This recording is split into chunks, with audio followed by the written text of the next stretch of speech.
Hello students, how are you? Today I am going to discuss with you the topic exploring forces from your chapter number 11, that is force and pressure. So let's start this topic.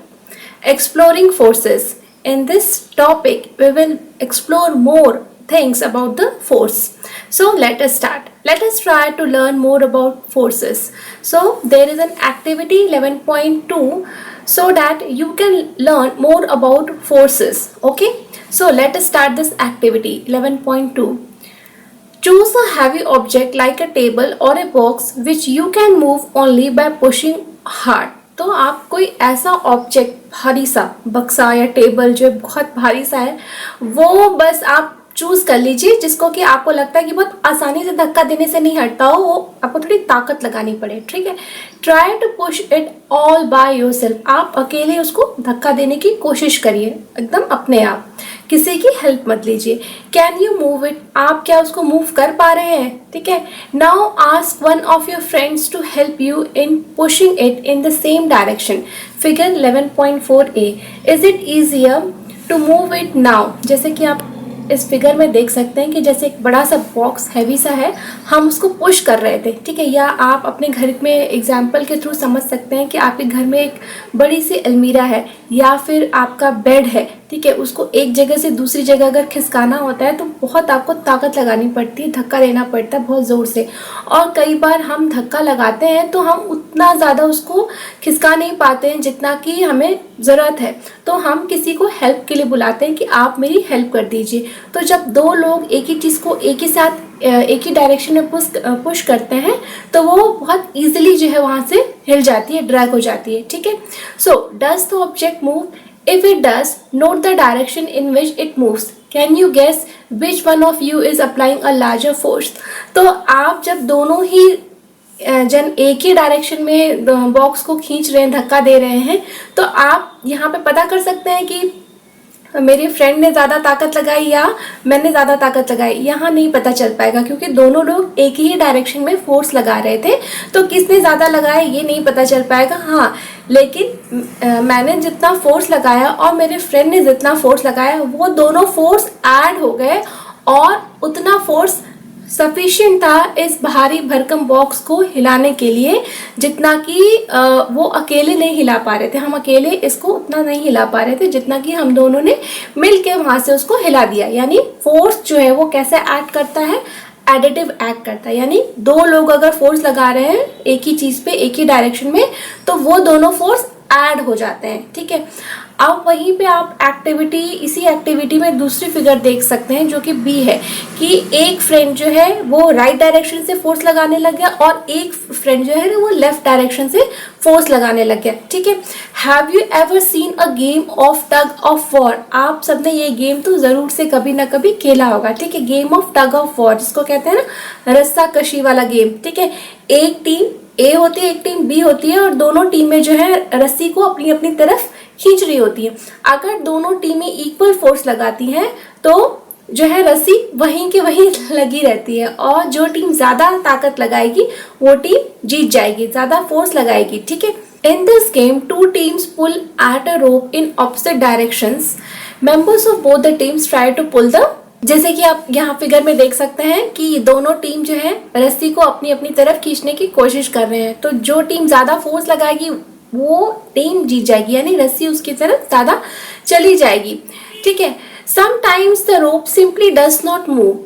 Is it not similar to the situation shown in figure 11.3?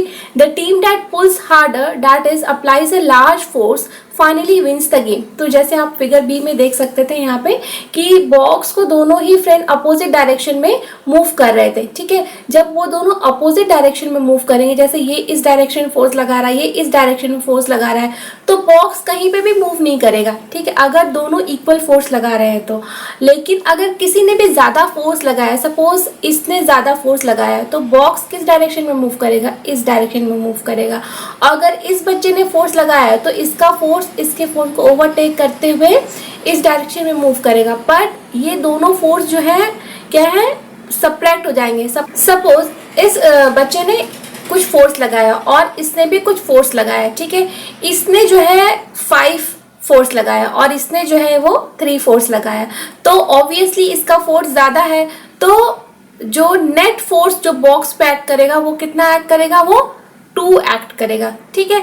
और वहीं case 1 में जो है एक ने 5 force लगाया और एक ने 3 लगाया, लेकिन जो बॉक्स पे नेट फोर्स एक्ट करेगा वो कितना होगा, वो 5 + 3 यानी 8।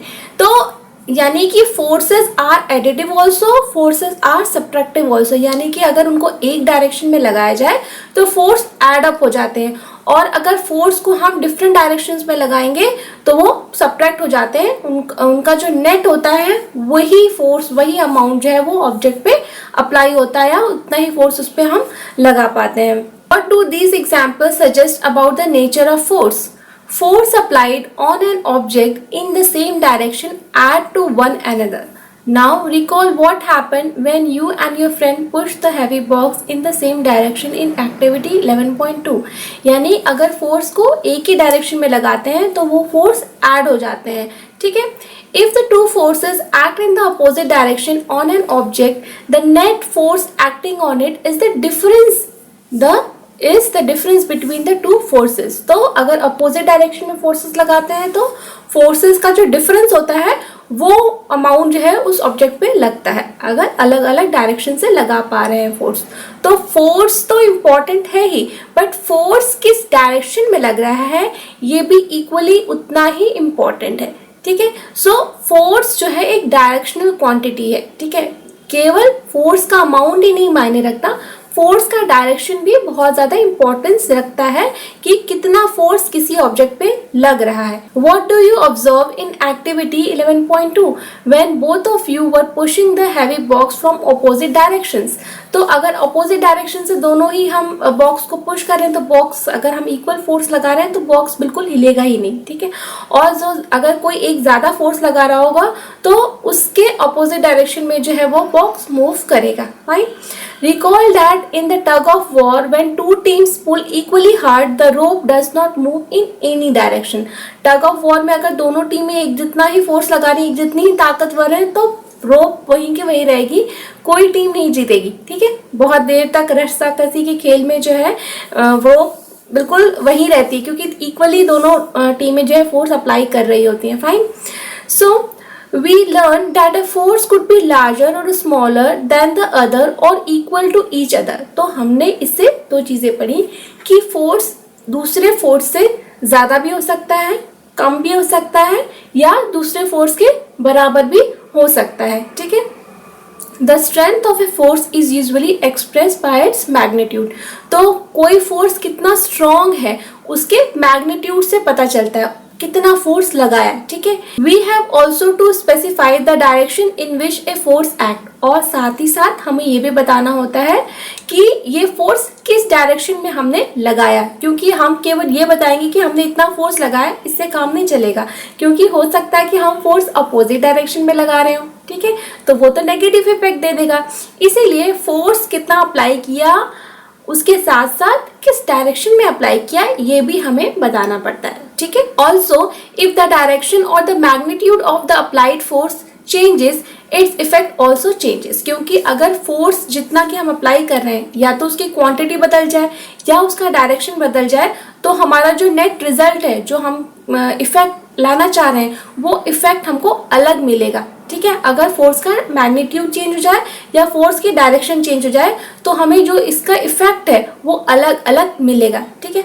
अब पहेली क्या पूछना चाह रही है, does it mean that the net force on an object is zero if the two forces acting on it in opposite directions are equal। तो पहेली पूछ रही है तो क्या किसी ऑब्जेक्ट के ऊपर नेट फोर्स यानी जो आखिरी फोर्स जो लग रहा है वो जीरो भी हो सकता है अगर दोनों लोग जो है इक्वल और ऑपोजिट डायरेक्शन में फोर्स लगाए तो इसका आंसर है यस। जैसे आप फिगर 11.2 के सेकेंड फिगर में देख सकते हैं यहाँ पे कि ये दोनों लड़के जो है अपोजिट डायरेक्शन में जो है बॉक्स को धक्का दे रहे हैं। अगर ये दोनों इक्वल फोर्स लगाएं बॉक्स पे तो बॉक्स बिल्कुल स्टैटिक रहेगा, बिल्कुल वहीं का वहीं रुका रहेगा, जबकि दोनों ही फोर्स लगा रहे हैं, ठीक है। लेकिन नेट फोर्स क्या है बॉक्स पे, जीरो है। क्यों? क्योंकि दोनों फोर्स जो लग रहा है वो अपोजिट डायरेक्शन में लग रहा है, इसलिए दोनों फोर्स माइनस होके जीरो हो जा रहे हैं, ठीक है। तो पहेली के क्वेश्चन का आंसर आपको मिल गया होगा, ठीक है। In general more than one force may be acting on an object, however the effect on the object is due to the net force acting on it. तो कई बार ऐसा होता है कि एक ऑब्जेक्ट पे एक समय में एक से ज़्यादा फोर्स लग रहे होते हैं, लेकिन इफेक्ट जो आएगा, जो अल्टीमेट रिजल्ट होगा, वो दोनों फोर्सेस का जो नेट होगा, ठीक है, या तो अगर दोनों अपोजिट डायरेक्शन में लग रहे होंगे तो दोनों फोर्सेस का माइनस करके जो रिजल्ट निकलेगा वो फोर्स उस पर लग रहा होगा, या अगर दोनों एक ही डायरेक्शन में फोर्स लग रहे होंगे तो दोनों ऐड हो करके हमें दिखेंगे, ठीक है। तो ये था आपके फोर्स के बारे में कुछ जानकारी कि फोर्सेस अगर सेम डायरेक्शन में लगे तो वो ऐड हो जाती हैं, अगर फोर्सेस जो है अपोजिट डायरेक्शन में लगे तो वो सब्ट्रैक्ट हो जाती हैं, और फोर्सेस के मैग्नीट्यूड के साथ साथ उसका डायरेक्शन भी उतना ही इम्पॉर्टेंट है, ठीक है। होप करती हूँ कि आपको ये टॉपिक अच्छे से समझ में आया होगा, and still if you have any doubts then you can write in the comment section, I will surely reply. Thank you.